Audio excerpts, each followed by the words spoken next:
Silakan duduk. Shalom. Shalom. Shalom. Shalom. Ini agak sedikit dingin. Enak kan? Kita cari ini.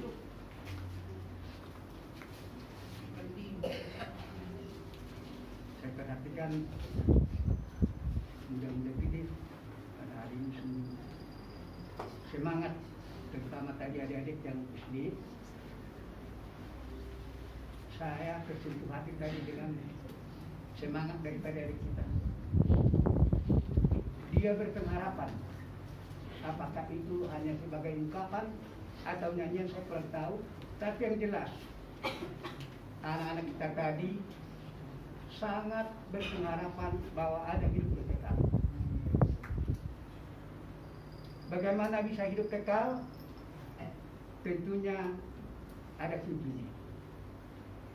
Kita harus saling mengasihi.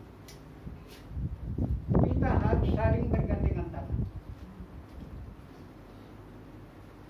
Memang ini sesuatu yang sangat sulit dikerjakan pada akhir tahun ini.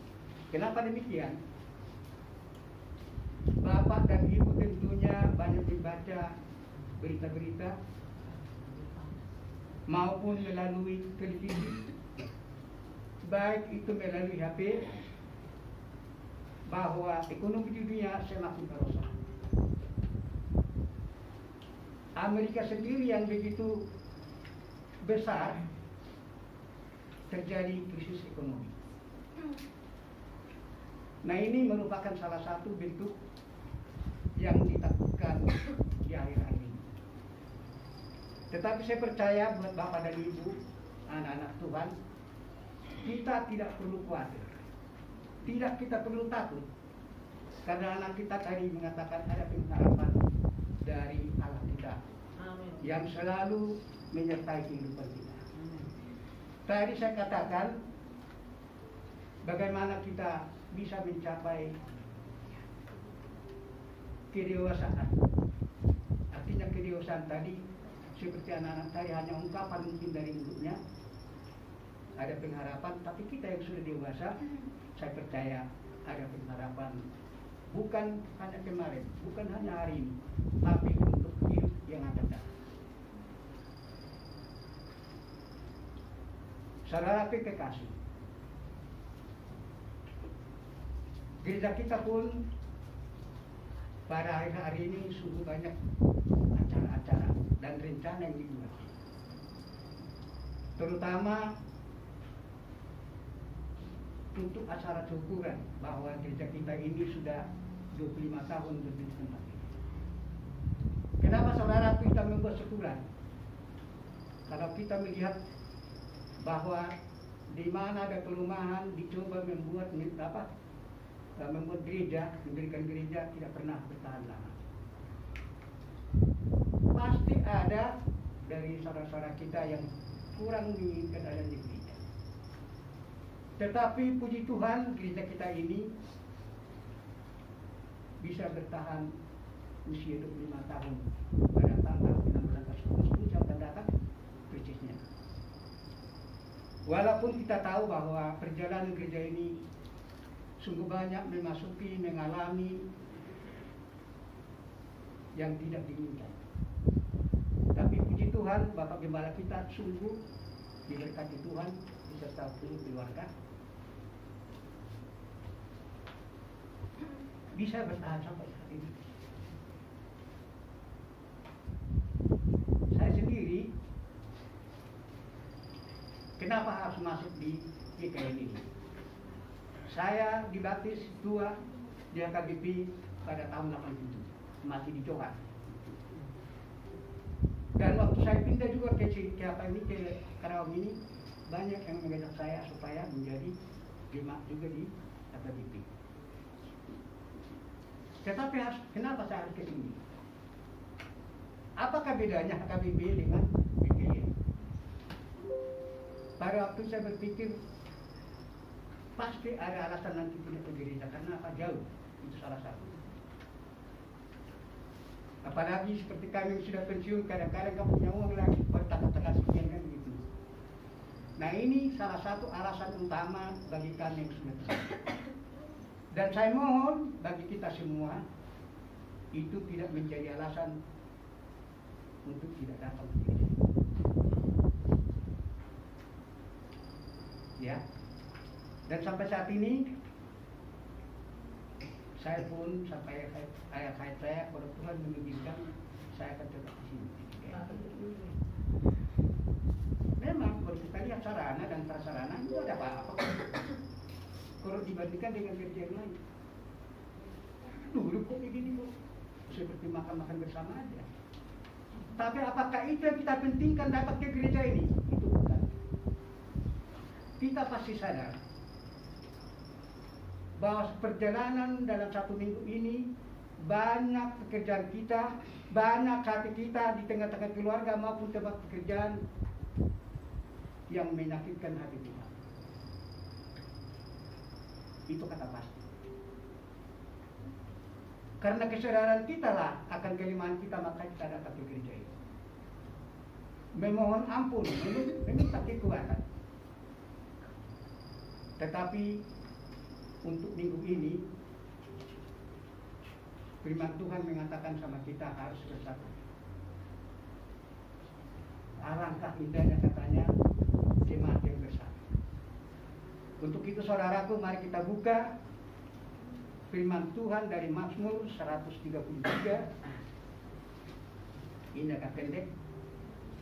Mazmur 133 ayat 1 sampai dengan ayat yang ketiga, dan juga Efesus 4 ayat 12 sampai ayat yang ke-16. Tolong diikuti aja, saya akan membaca dari depan. Persaudaraan yang rukun, nyanyian Ziarah Daud. Sungguh alangkah baiknya dan indahnya apabila saudara-saudara diam bersama dengan rukun. Seperti minyak yang baik di atas kepala, meleleh ke janggut, yang meleleh ke janggut Harun dan ke leher jubahnya. Seperti embun gunung Hermon yang turun ke atas gunung-gunung Sion. Sebab kesanalah Tuhan memerintahkan berkat, kehidupan untuk selama-lamanya. Kita juga akan membaca Efesus pasal yang keempat ayat 12 sampai ayat yang ke-16. Demikian. Untuk memperlengkapi orang-orang kudus bagi pekerjaan pelayanan, bagi pembangunan tubuh Kristus, sampai kita semua telah mencapai kesatuan iman dan pengetahuan yang benar tentang anak Allah, kedewasaan penuh dan tingkat pertumbuhan yang sesuai dengan kepenuhan Kristus, sehingga kita bukan lagi anak-anak yang diombang-ambingkan oleh rupa-rupa angin pengajaran, oleh permainan palsu manusia, dalam kelicikan mereka yang menyesatkan, tetapi dengan teguh berpegang kepada kebenaran. Di dalam kasih kita bertumbuh di dalam segala hal ke arah Dia, Kristus yang adalah kepala. Daripadanya lah seluruh tubuh yang rapi tersusun dan diikat menjadi satu oleh kelayanan semua bagiannya, sesuai dengan kadar pekerjaan tiap-tiap anggota, menerima pertumbuhannya dan membangun dirinya dalam kasih. Demikian firman Tuhan. Sungguh alangkah baiknya dan indahnya apabila saudara-saudara diam bersama dengan rukun.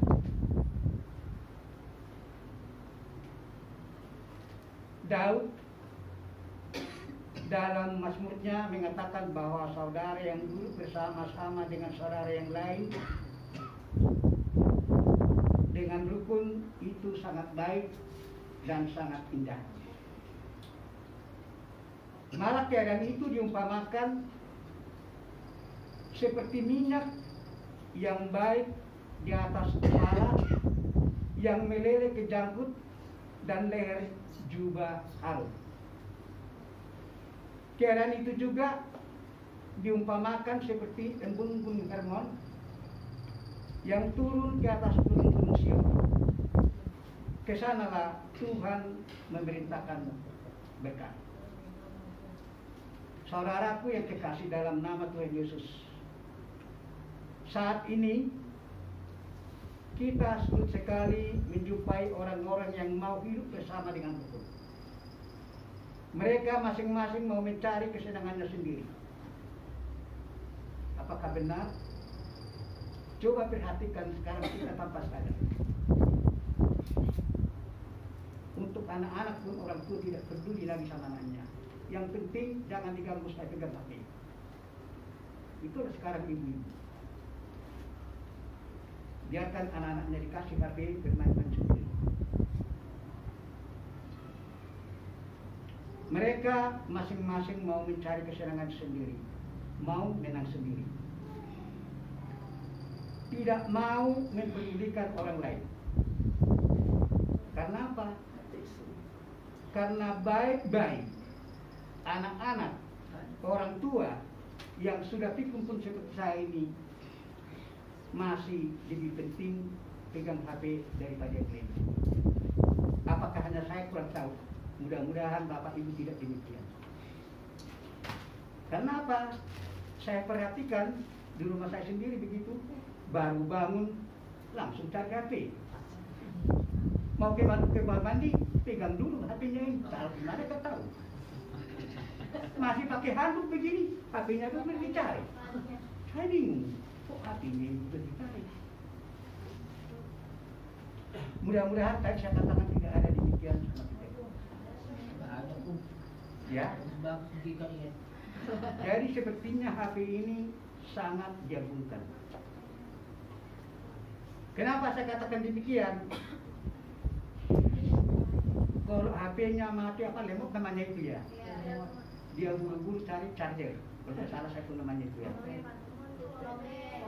Lobet. Oh, pintar. Nah itu ya. Kalau umpamanya ibunya memanggil, nak sebentar ke sini. Sebentar nak. Kan segitu ya. Padahal sebentarnya di rumahnya enggak. Makanya sering berlambat ke gereja karena apa? Karena begitu.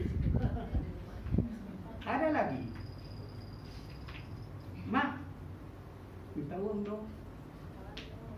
Buat apa? Ini pulsa. Dia sudah lupa beli pulsa untuk beli 20.000 itu nggak sedikit. Tapi persembahan ke gereja ini 5.000 sudah hebat. Ya. Lebih penting mengisi HP daripada persembahan kita isi. Jangan harapkan berkat yang berlimpah bagi saudara. Nanti pulsa yang diberikan kepada saudara pun yang lain.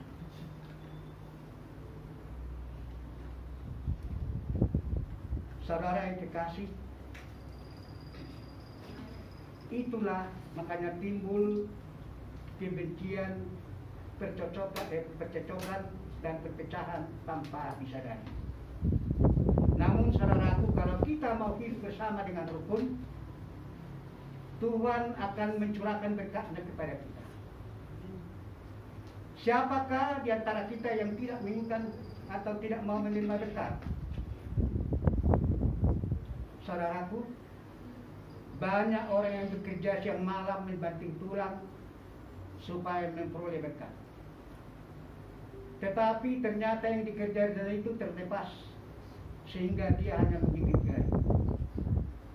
Namun kalau kita hidup bersama dengan rukun, bergotong royong, saling mengasihi sebagai satu tubuh Kristus, berkat Tuhan akan diperintahkannya kepada kita. Kalau Tuhan sudah memerintahkan berkat-Nya, siapakah yang dapat merintanginya? Tentunya tidak ada.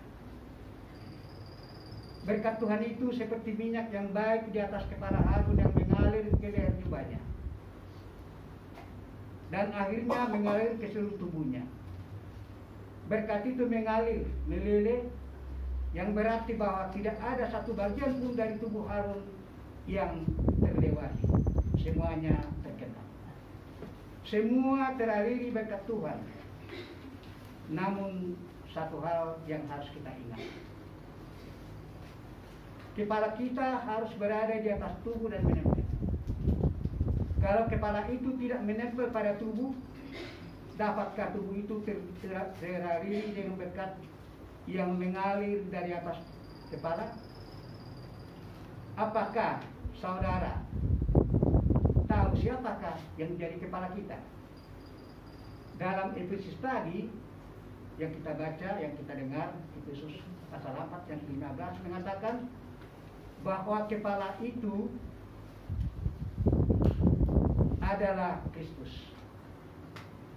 Kristus berarti orang yang diurapi, orang yang menerima berkat Tuhan.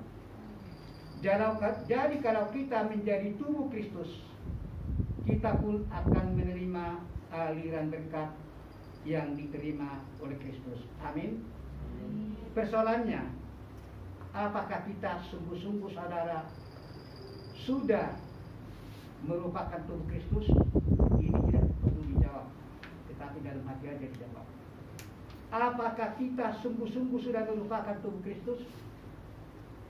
Berkat itu mengalir ke seluruh tubuh karena diperintahkan oleh Tuhan. Banyak orang yang berusaha mencari-cari berkat di luar Tuhan. Namun kalau mereka tidak datang kepada Tuhan, mereka tidak akan mendapat dan tidak memperoleh apa yang mereka cari. Mungkin mereka dapat mengumpulkan banyak harta benda, banyak uang, tetapi mereka tidak dapat menikmatinya. Setelah mereka mendapat banyak uang, timbul sesuatu yang tidak pernah diinginkan. Muncul sakit penyakit yang menyerang tubuh. Kencing manis, tekanan darah tinggi, penyakit jantung, ataupun yang namanya kanker. Dulu kankernya dikatakan kanker kering. Tetapi sekarang kanker itu menjadi daging liar yang tumbuh di dalam tubuh manusia. Bukan hanya di dalam tubuhnya, tapi merusak segi kehidupannya. Kalau kita ingin mendapat berkat yang sebenarnya, tentunya kita harus datang kepada Tuhan. Saudara kasih dalam nama Tuhan Yesus. Sewaktu Tuhan Yesus masih berada di dunia, Ia pernah berkata bahwa anak manusia tidak mempunyai tempat untuk meletakkan kepalanya. Karena apa? Karena dunia menolaknya. Dunia tidak mau menerimanya. Dunia tidak mau menjadi tubuhnya tempat untuk menaruh kepalanya. Namun saudaraku, sampai saat ini Yesus masih bertanya, maukah engkau menjadi tubuhku? Beranikah saudara menjawab pertanyaan Tuhan ini? Sekali lagi, maukah engkau menjadi tubuhku? Beranikah saudara menjawab perkataan Tuhan ini? Dia masih belum dapat meletakkan kepalanya selama tubuhnya masih tercerai-berai. Dia belum dapat meletakkan kepalanya selama tubuhnya belum bersatu. Coba kita bayangkan, betapa indahnya kalau seluruh tubuh bersatu hidup dengan rukun. Dengan Kristus tentunya sebagai kepala. Seluruh anggota tubuh taat kepada perintah sang kepala. Apakah ada tubuh yang tanpa kepala? Bila ada, itu namanya zombie. Sekarang ini banyak orang Kristen yang mau berjalan sendiri tanpa mau dipimpin oleh kepala. Inilah yang dinamakan pada hari ini orang-orang Kristen zombie. Ada lagi orang-orang Kristen yang tidak mau bersatu dengan anggota tubuh Kristus yang lainnya. Mungkin karena selisih paham dengan pendetanya, dengan gembalanya, ia pecah dan mendirikan gereja sendiri. Tubuh Kristus dikoyak-koyak dan dirobek-robek. Coba kita bayangkan kalau Tuhan Yesus datang, di manakah ia akan meletakkan kepalanya? Sebelum ia dapat kembali untuk kedua kalinya, saudara kekasih, ia ingin melihat seluruh anggota tubuhnya bersatu, hidup bersama dengan rukun. Amin. Sekarang coba kita renungkan, di manakah tempatmu dalam tubuh Kristus? Apakah sebagai tangan kanan? Apakah sebagai tangan kiri? Apakah sebagai kaki kanan? Apakah sebagai kaki kiri? Ataupun sebagai leher? Apapun fungsi daripada Bapak dan Ibu dan adik-adik di sini pada saat ini, Tuhan akan mencurahkan berkat-Nya kepada kita. Siapakah dari antara kita yang tidak ingin menerima berkat? Sekali lagi, banyak orang yang bekerja membanting tulang supaya memperoleh berkat. Tetapi ternyata yang dikejarnya itu terlepas, sehingga ia hanya dapat menggigit jari. Namun kalau kita hidup bersama dengan rukun, sebagai satu tubuh Kristus, berkat Tuhan akan diperintahkannya kepada kita. Kalau Tuhan sudah memerintahkan berkat-Nya, siapakah yang dapat merintanginya? Tentunya tidak ada.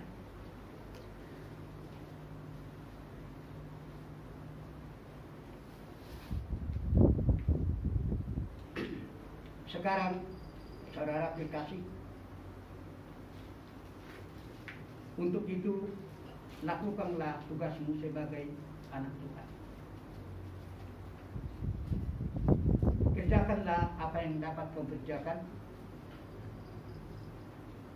Dengarkan firman Tuhan walaupun secara pelan-pelan. Mungkin secara keseluruhan tidak bisa lakukan, tapi sedikit pun. Makanya dalam firman Tuhan, sebesar biji sesawi pun imanmu, maka katakanlah kepada gunung ini terhadap, dia pun akan berangkat. Saudara kekasih, kalau tangan kananmu sedang mengangkat beban yang berat sehingga merasa capek, apakah tangan kirimu saja yang berdiam saja? Tentu tidak. Tangan kirimu akan segera terjulur untuk menopang beban yang bersama-sama dengan tangan kanan. Tangan kirimu pasti tidak akan berkata kepada tangan kanan, biar kapuk loh, angkat sendiri. Kalau tangan kiri berkata seperti itu namanya bukan satu tubuh. Misalnya saudaraku, kalau tangan kirimu digigit nyamuk, tangan kananmu pasti akan segera menggaruknya. Tangan kananmu pasti tidak akan berkata, garuklah sendiri. Kan yang digigit kamu. Aku tidak ada sangkut pautnya dengan kamu. Bukankah tubuh kita pasti tidak terpisah-pisah seperti itu? Tubuh kita pasti saling melayani satu dengan yang lain, sesuai dengan perintah sang kepala. Inilah yang dikehendaki Tuhan Yesus Kristus di dalam setiap kehidupan kita. Sekarang ini saudaraku, saya ingin bertanya, apakah tubuh Kristus itu hanya terdiri dari gereja GKI Hosiana? Apakah tubuh Kristus itu hanya gereja Metodis saja? Apakah anggota tubuh Kristus itu hanya terdiri dari gereja AKBP, GPIB, GKI, GBI, Katolik, atau Pentakosta saja? Kalau tubuh Kristus model begini, wah sangat berbahaya.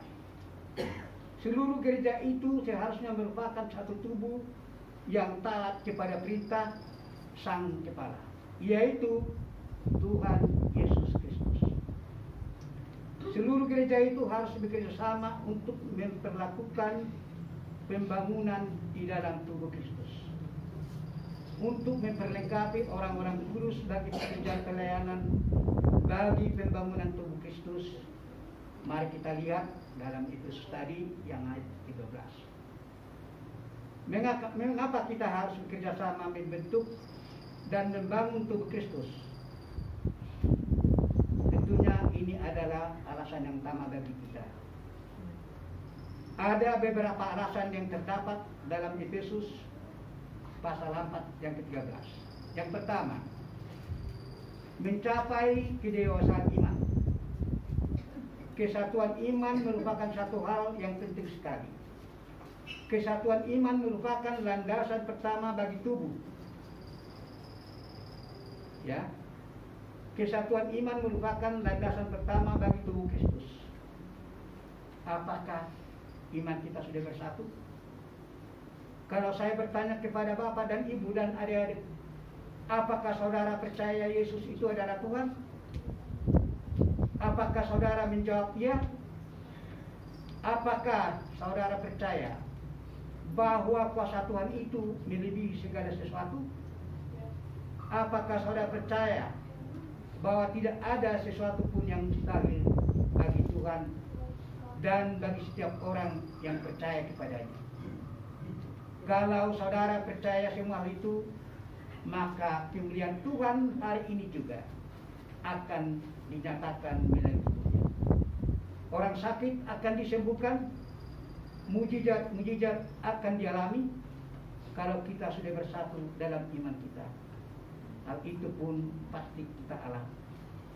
Yang kedua, mencapai pengetahuan yang benar tentang anak Allah. Mencapai pengetahuan yang benar tentang anak Allah. Pokok berita yang utama dalam Alkitab adalah Kristus. Dia adalah pusat segala-galanya. Dialah yang patut kita tinggikan. Dialah yang patut kita sembah. Karena itu, saudaraku, kita perlu memiliki pengetahuan yang benar tentang anak Allah, supaya kita tidak mudah diombang-ambingkan oleh rupa-rupa angin pengajaran dan tipu daya manusia yang menyesatkan. Kita saat ini menghadapi banyak angin pengajaran yang sesat. Karena itu, saudaraku, kita perlu mengetahui yang benar supaya dapat membedakan mana yang benar dan mana yang salah. Yang ketiga, mencapai kedewasaan penuh. Seorang yang dewasa sudah bisa berdiri sendiri. Ia tidak perlu berada di bawah pengecualian lagi. Karena itu seorang yang dewasa sudah mempunyai hak. Seorang yang dewasa berhak untuk memperoleh kuasa Tuhan dan mempergunakannya setiap saat. Selagi kita, saudaraku, masih anak-anak, kita sama seperti seorang hamba. Kita berada di bawah perwalian dan tidak mempunyai hak. Kita takluk kepada roh dunia. Bila Bapak mau baca, itu bisa dilihat dalam Galatia pasal 4 ayat 1 sampai 3. Saudara yang kekasih, inilah salah satu tujuan pelayanan kita, yaitu supaya seluruh tubuh Kristus bertumbuh dalam segala hal, mencapai kesatuan iman, pengetahuan yang benar tentang anak Allah, dan mencapai kedewasaan penuh yang sesuai dengan kepenuhan Kristus. Nah, saudaraku, karena itu tubuh Kristus harus bersatu dengan yang lain, hidup dengan rukun. Untuk hidup dengan rukun diperlukan kejujuran, diperlukan keterbukaan, satu dengan yang lainnya tentunya. Tidak usah malu-malu untuk mengakui kesalahan kita. Saudara terkasih, kita tahu Daud adalah seorang raja yang besar. Daud pernah jatuh ke dalam dosa perzinahan dengan Batseba. Ketika ia diberitahu dosanya oleh Nabi Nathan, Daud merasa sangat menyesal dan dia bertobat dari dosanya. Dalam Mazmur 51 nanti kita baca, ia menyaksikan tentang dosanya dan pergumulannya dengan Tuhan. Malah Daud mengirimkan mazmurnya ini kepada pemimpin biduan untuk dinyanyikan. Hai pemimpin biduan, tolong nyanyikan segala kesalahan dan dosa-dosaku ini. Coba bayangkan betapa jujurnya dan terbukanya Daud untuk mengakui dosa-dosanya di hadapan banyak orang. Sampai-sampai dosanya dinyanyikan oleh para biduan di tengah-tengah bait Allah. Bagaimana perasaan Daud pada waktu itu bila ia masuk di dalam bait Allah dan mendengarkan nyanyian tentang dosa dan kesalahan? Apakah dia mampu mengadakan mukanya? Tidak. Ia merasa sangat malu dan menyesal atas dosa-dosanya. Dia tidak peduli terhadap cemoohan orang-orang. Dia tidak peduli terhadap ejekan orang-orang. Dia tidak peduli terhadap semua hal itu karena Daud takut kehilangan anugerah Allah. Ia mengakui kesalahannya itu dengan jujur dan terbuka. Itulah sebabnya Daud dikasihi Allah dan diberkati. Banyak orang yang beralasan bahwa Daud juga berbuat dosa untuk membenarkan dosa-dosanya.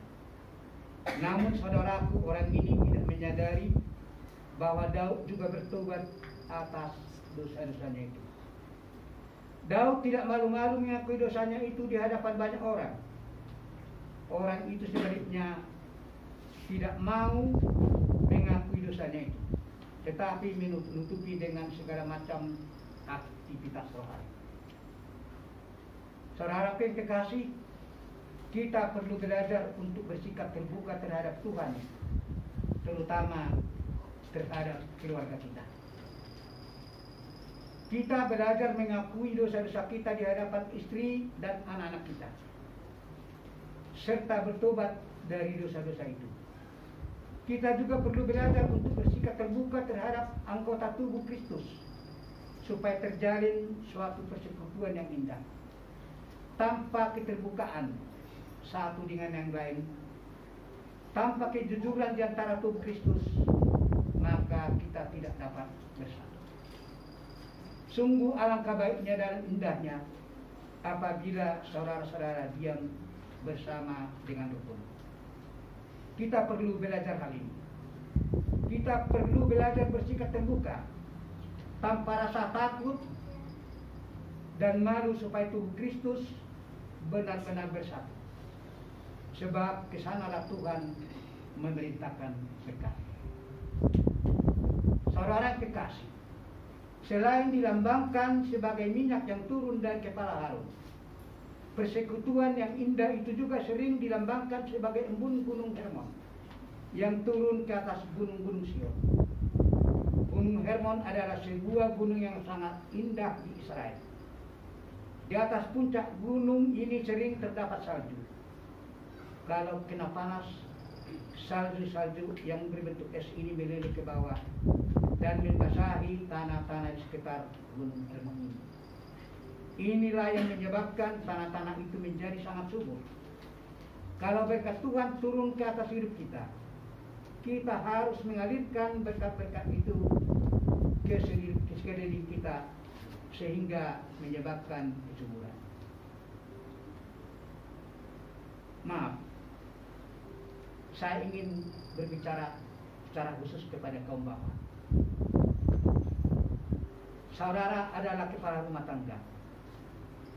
Tuhan akan memberkati rumah tangga saudara melalui saudara, melalui kata-kata yang saudara keluarkan, melalui sikap hidup saudara.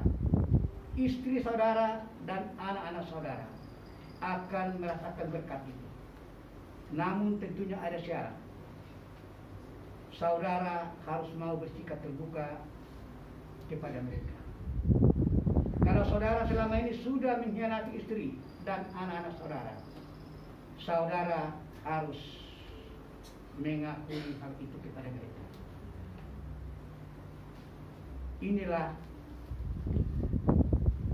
yang perlu bapak-bapak dengarkan, yang selama ini kita merasa kitalah komandan, kitalah yang berhak, tetapi salah. Tuhan mengatakan kita harus bekerja sama antara istri dan anak-anak.